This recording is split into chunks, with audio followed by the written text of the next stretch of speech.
Hello friends, কেমন আছো সবাই? আশা করি সবাই ভালোই আছো। আমিও ভালো আছি। শরীরটা দুদিন ভালো ছিল না, এত গরম না, মানে কি বলবো, প্রচন্ড গরম, মানে অস্বস্তি লাগছিল, শরীরটা প্রচন্ড দুর্বল লাগছিল। তার মধ্যে আমাদের এত বড় একটা ওষুধ উঠলো তো, সেই কারণে খাওয়া দাওয়াটাও তো নিরামিষ খেয়েছিলাম সবাই। আমরা তো বাঙালি, মাছে ভাতে, সেটা তোমরাও জানো ভালো। তো সেই সবজি ডাল, সেই খাবারেরও একটা ব্যাপার থাকে শরীরে, আর তার মধ্যে প্রচণ্ড গরম, মানে শরীরটা জুতের ছিল না। এই জন্য শর্ট ভিডিও করেছি, তারপর একটু কাজও ছিল, বড় ভিডিও আর মানে বসে কথা বলে বানাবো যে, সেটা আর সময় হয়ে ওঠে না। তাই হচ্ছে আজকে যে করেই হোক একটু বন্ধুদের সাথে কথা বলবো। দুদিন কথা বলিনি, ভালো লাগছে না, আর একটু কথা না বললে ভালোও লাগে না, হাই হ্যালো না করলে। তোমরা কেমন আছো সবাই? গরমে প্রচণ্ডই সাবধান থাকা দরকার, কেননা যে পরিমাণে আমরা ঠান্ডা খাচ্ছি, তারপর স্নান করা হচ্ছে, 3-4 বারের বেশি স্নান করা হয়ে যাচ্ছে, সেটাও একটা শরীরের ঘাটতি, মানে কি বলবো, সেটাও একটা অসুবিধার কারণ। এগুলো তো আর এখন বুঝবো না, পরে বোঝা যাবে। তা যাই হোক, এই তো গেল সব কিছু।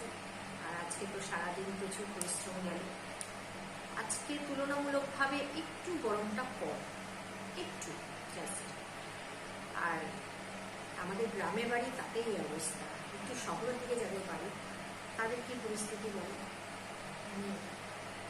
আমার বাপের বাড়িটাও শহরের দিকে, মানে সেখানে তো গাছপালা কিচ্ছু নেই, প্রচন্ড প্রচন্ড গরম, মানে কি বলবো, আগুন একদম। আমাদের তো তাও গাছপালা রয়েছে, একটু গ্রাম সাইডে বাড়ি, তাতেই এই অবস্থা আমাদের, মানে টিকতে পারছি না। 4 বার স্নান হয়ে গেছে, সকালে, দুপুরবেলায়, বিকেলে, সন্ধ্যে দেওয়ার আগে হাত মুখ ধুতে এসে অর্ধেক ইয়ে হয়ে যাচ্ছে স্নানের মতো। তারপর আবার রাতে শোবার আগে স্নান টান করে, স্নান বলতে মাথা ভেজাই না, গাটা ধুয়ে, দুপুরে মাথা ভিজিয়ে স্নান করা হয়, আর সকালে অনেকটাই মাথাটার সামনেটা ভেজানো হয়ে যায়। এই তো হচ্ছে ব্যাপার। আর সকাল থেকে তো যুদ্ধ চলে সারাদিন।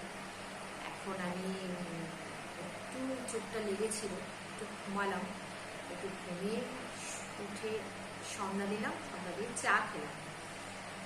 চা খেয়ে ছেলে বেরোলো, ছেলের বাবাও বাজারে গেল, তাই ভাবলাম একটু কথা বলে নিই বন্ধুদের সাথে, কে কেমন আছে। আর দুদিন বড় ভিডিও করা হয় না, আর চ্যানেলটায় তো সেরকম ভিউজ নেই, সাবস্ক্রাইবার নেই। কোনটা এক সময় খুব দুঃখ লাগে যে প্রচণ্ড কাজের মধ্যে থেকেও মানে ভিডিও করি। হ্যাঁ, আর সবচেয়ে বড় কথা যেটা বন্ধুরা, মানে আমি জানি না এটা বলাটা ঠিক হবে কিনা, মানে আমার হাজবেন্ড না পছন্দ করে না, মানে এটা জানি না কেন। আমরা তো ভালো ভিডিওই বানাই, ওর একটু অমতামত। আমি বলছিলাম যে আজকে তোমাকে নিয়ে একটা ভিডিও বানাবো, সে তো কি বলবো বন্ধুরা, মানে বাড়ি মাথায় করে দিল। আমি থাক, পুরুষ মানুষ তো রাগিয়ে লাভ নেই, আমি থাকবো, ওকে আর কিছু বলবো না। আমি ছেলেকে বলছিলাম আমি আর তো বাবার ভিডিও ইয়ে করবো, তুই ক্যামেরাটা করবি, আজকে ভিডিও বানাবো তো বাবাকে দিয়ে। হ্যাঁ, সবাই তো স্বামী স্ত্রীর ভিডিও করে, একদম না, একদম না। আর তার থেকেও বড় কথা, আমি ভিডিওতে বসতে পারছি না, এটা হচ্ছে সবচেয়ে বড় কথা, হচ্ছে ও বাড়িতে রয়েছে দুদিন। ও বাড়িতে থাকলে কি আমি ওই ভিডিও করি, একটা টাইম লাগে, তো ও একা হয়তো ভিডিও করার একটা সময়টা ওই সন্ধ্যাবেলায় চাটা খেয়ে একটু বসিয়ে নিই, আর সকালের দিকে ওই রান্নার পরে একটু ফাঁকে ফাঁকে ভিডিও করে আসি, এইভাবেই সুযোগ খুঁজে করতে হয় ভিডিও। যাই হোক, বলে ফেললাম তোমাদেরকে, কোনোদিন হয়তো মত হতেও পারে, মানুষের মন তো, জানি না।